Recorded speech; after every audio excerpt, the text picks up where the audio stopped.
One Kind Word is a bonus episode of the One Kind Moment podcast. I would like to extend my heartfelt gratitude to my listeners. Kindness is the remedy for our times, the long-awaited antidote for loneliness, despair, and hopelessness. You are in the right place to hear a message of hope. If you would like to pursue personal development, this is the place. This episode is titled Seeing Ourselves in Others with our guest, Rossi. Rossi is a mindset and leadership coach who helps high-achieving women go from people-pleasing burnout perfectionists to profitable powerhouses. She's been a full-time entrepreneur since 1991 and has built 6 and 7+ figure businesses. Casey is a certified aromatherapist, mind-body eating coach, and NLP practitioner.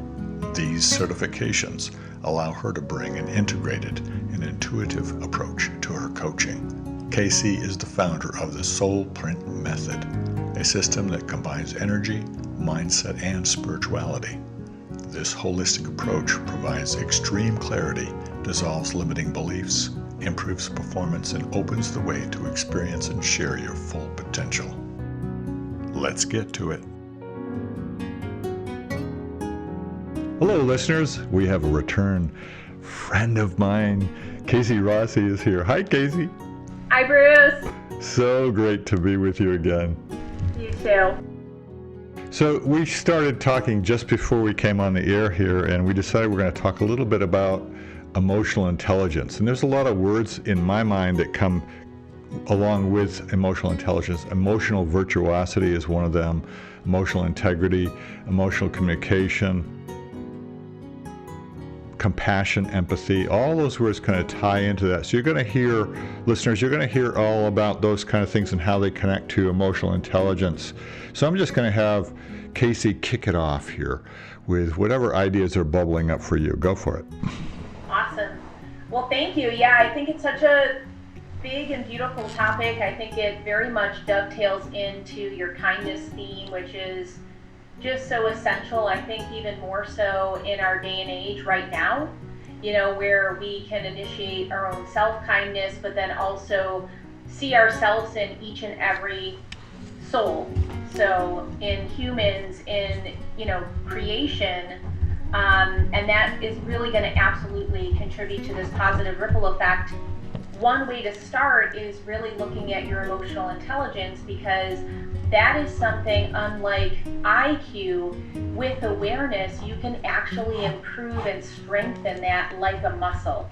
And that's a really beautiful thing. And I think whenever someone has the intentionality for kindness and the intentionality for personal development or spiritual growth, that emotional intelligence is one of those tools that can really help in so many different arenas, because in the self-perception quadrant, when we're looking at emotional intelligence, that really houses your self-regard. And I think that is really important, because when you feel good about yourself, when you have your self-esteem in tow, you're much more able to give.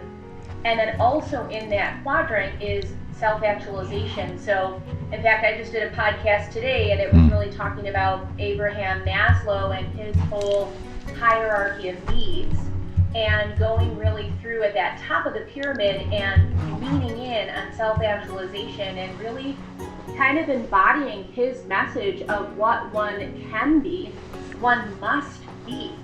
And I absolutely love that. So this is still in that kind of nut of emotional intelligence, and then we have emotional self-awareness. And I think that when we unpack that, if we have that self-awareness of like, how is my emotional state? Like, how am I tapped into kindness, generosity, like helpfulness? It starts with ourself. And I think that any true leadership starts with self-leadership. And so I think when we lean into self-perception, which is that top category when we're looking at emotional intelligence, our whole social functioning and well-being then is optimized. And then we can give what we have. So it has to really go from there. And when we then shift from our own self into more of the interpersonal realm, Now we're looking at the emotional awareness in others. That's, I think, when it starts to become super interesting, and then you can tap into your own internal intuition in conjunction with the physicality and the somatic and the bodily clues. You can kind of use those two as this dynamic duo to really supercharge all of your relationships and really become magnetic. I love where you're going here. You're actually creating, for me, the way that I work mentally is I see threads, all these beautiful threads that are creating like a mosaic or a fabric of awareness and love and connection and kindness here. And some of the things, I just want to touch on some of the things that you said here, seeing ourselves in others. Oh my gosh, that is a beautiful theme, and I absolutely love that. And it connects to me for that piece of spiritual growth that you and I share. And Maslow is one of my heroes, and there's a reason for that. Not just because he has these cool graphics of things, but he actually had a way of connecting spirituality and science that most people really don't understand and appreciate. Some of my listeners know this because I kind of, you hear me saying things over and over again, but one of the important concepts that I like to carry with them is that connection is the most precious commodity in the entire universe. And that idea is fundamental because in our society we believe something different. We believe that it's about wealth and power, and that's a lie. It doesn't bring happiness. It actually creates distance, which creates disconnection, all that sort of thing. So when we start living through kindness, emotional intelligence becomes an exquisite tool of expression and connection that you're talking about here. So I love that you mentioned that, Bruce, and I agree with you with the connection, and I also feel that even though we're so connected, it is not necessarily that heart-to-heart human connection right now because of the rise of technology and the digital devices and the addiction to the devices and being in our screens, that you're hearing more emptiness and more feelings of unfulfillment in general across the board, even though we have everything at our fingertips and can kind of connect, so to speak, quote unquote, 24/7. And so I think that that's where this kindness intentionality comes in, and then also this emotional awareness, because when you are in tune with your own self and your emotions, you can start to pick up on, why am I grabbing that device? Am I using it to cope? Am I using it to get like a dopamine hit for the vanity metrics? What's the root? What is the root of why I'm doing that? And I think many times, when you really are honest with yourself and you do like a little digital audit, you can ask yourself, am I feeling expansive and fulfilled and alive and, full of joy after I've spent a couple hours on social media? If the answer is no, that's, I think, a great opportunity to go back to that self-awareness piece and be like, what other options could I choose that could bring me closer to my desired feelings? I love that. The connection is such a popular word in the networking world, and of course I came from the IT world, so connection and network connection, all that sort of thing, is not true connection, and it is actually a false way of connecting with other people. And I think you had this common experience with me, Casey. Let me try this on here. There are a lot of people that are still feeling tremendous amounts of isolation and loneliness, and for some people that's very, very destructive, well, for just about every human being, right? But it also is creating an unknown phenomena that I haven't seen before, which makes a lot of sense. There's a lot more anger. And that's rising out of just a response to this disconnection. Are you seeing that as well? Absolutely. In fact, I just facilitated a mastermind yesterday, and that was a reoccurring theme when we were looking at qualities that are holding us back, and anger was massively there, and really suppressed anger where I feel like there isn't this permission to, and I think a lot of times it's self-permission, but to actually communicate your needs and your wants on a consistent basis, because you may have a story running in your head that you're weak, or if you're in the corporate environment, that you better not do that, like don't make waves. And I think that over time, when you keep suppressing all of those emotions, of course you're going to feel like a pressure cooker. Of course there's going to be like anger and rage and these multiple opportunities, I think, to point the finger and blame. And we know that that's a downward spiral. And I feel like through the last 2 years, our rubber bands have been stretched so much. We used to be able to bounce back. And, I know that we share team leadership and team development. So resiliency is always a massive topic. And so it's like, how do you, become more resilient? But we haven't really dug in yet to what happens when the rubber band's already snapped. What happens when there's no more elasticity in the band because our nervous systems have just been pushed over the cliff. Yes, I'm totally with you there. And when I think about this situation, I'm kind of latching onto your idea of the downward spiral. And what I like to do is reverse that and create an upward spiral. And the upward spiral for me is connected directly to Maslow's work.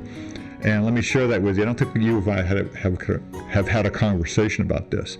I've renamed it the happiness paradigm, and this is why. That I believe as we move through stages of the Maslow's hierarchy, that our definition of happiness changes drastically. So I've simplified it into 3 simple, easy to remember words to help my listeners and my audience connect to that. And the bottom layer is survive. Okay? The middle layer is strive, and the top layer is arrive. So in survive, we believe that sex and food and water and shelter is going to make us happy. And when we get that, we realize, I needed that, but that's not enough. There must be something more. I get to strive and I go, I know what it is. It's a brand new car. It's a raise. It's a new salary. It's a new career. And then I will be happy. And it doesn't work out. You get all the money. You get all the fame. You get all the cars.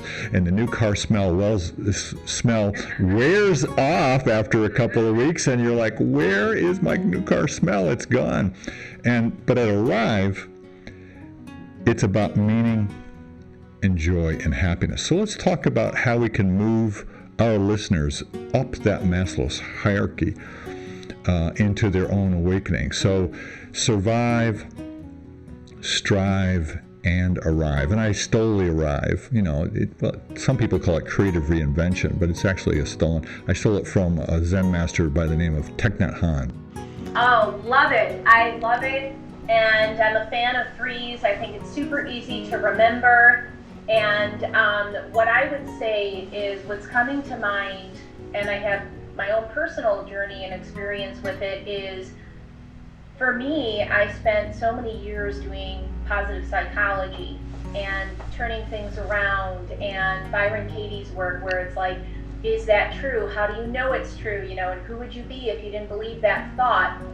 And I really felt that I was doing myself a great service by spending so much time and hours in that arena.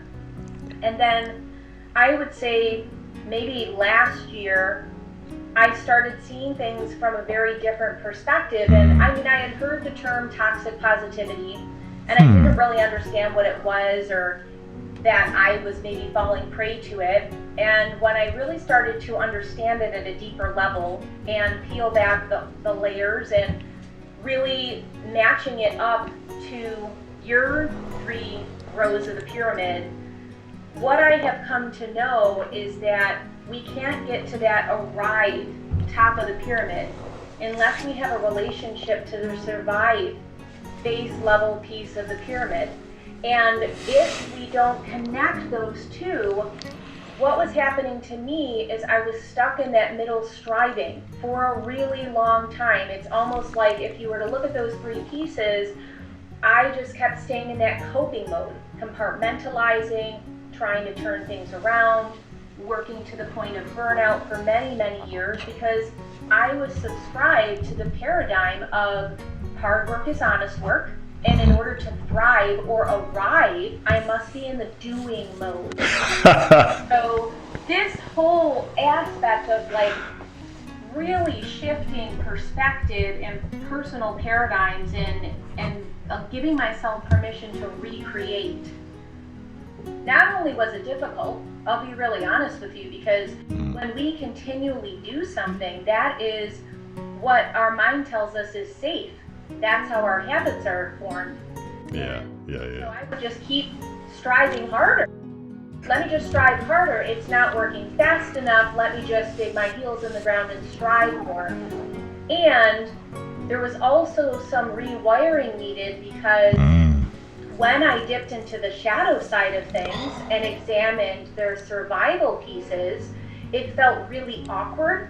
I felt it wasn't spiritual. I felt like, oh, this is negative. I shouldn't be swimming in these waters. So it took some time to navigate it and define it for myself. And I think it's still this like continuous practice where we are also kind of fluid between those rows. And that's something, being a recovering perfectionist, that I had to really give myself permission to be like, there's no arriving. There is no final destination. I could be dipping into each one of these multiple times in a day. And that was really freeing, instead of feeling like I'm gonna be great or awesome or perfected if when. Once I removed those algorithm mentalities, it was like, no, it could be as fluid as breathing. The most important thing is that intentionality. I connect to that so strongly in so many levels. My language for that is, it's the journey, not the destination. So, yeah, and of course, it's not my words, it's Emerson's. But that whole burnout thing, I really connect to that, because in the 90s, I was living there, baby. I was running marathons. I was working in IT, where I was connecting to the globe, 24 hours a day because I could, and the burnout was excessive. And that's when I crashed and landed in this meditation retreat with Thich Nhat Hanh in 96 at Omega Institute with 1,000 other people. And he delivered that message of arriving, and it was basically breathing in, I have arrived. Breathing out, I don't have to run anymore. And I literally broke down, burst into tears, and someone sitting behind me, in the lotus position, kind of tapped over, and she said, happened to me last year, don't worry. Because I had completely wigged out. I lost it completely. So I love that idea of going back and through the layers as we go through the day. That's absolutely real. It's about the human journey. And for me, I find a lot of people, and that was myself in the 90s, right, are stuck in strive because I have one foot stuck in survive. So I'm striving, thinking that I can pull my foot out of that survive nook, and it's just a mental construct that keeps me stuck there. So I just love how you approach that.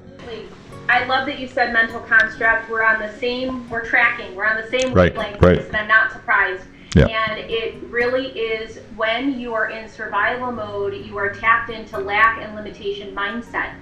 And to the flip of that is abundance mindset, and that's arrival, and that's your sense of being and fulfillment. And so if one foot is stuck in lack and limitation, there will not be the energy, the bandwidth, the universality to actually have your back to rise. And one quote that is coming from Abraham Hicks is, you don't struggle your way to joy, you joy your way to joy. So when you're stuck, right, and you're thinking of the what ifs and the fear, and you're allowing all of that to control your actions, we're out of touch with the frequency and vibration of thriving and arriving. Let's joy our way to joy, shall we? Thank you. Absolutely, I'm right there with you. Thank you so much, Casey. This has been such a pleasure. Let's do it again soon. Sounds wonderful.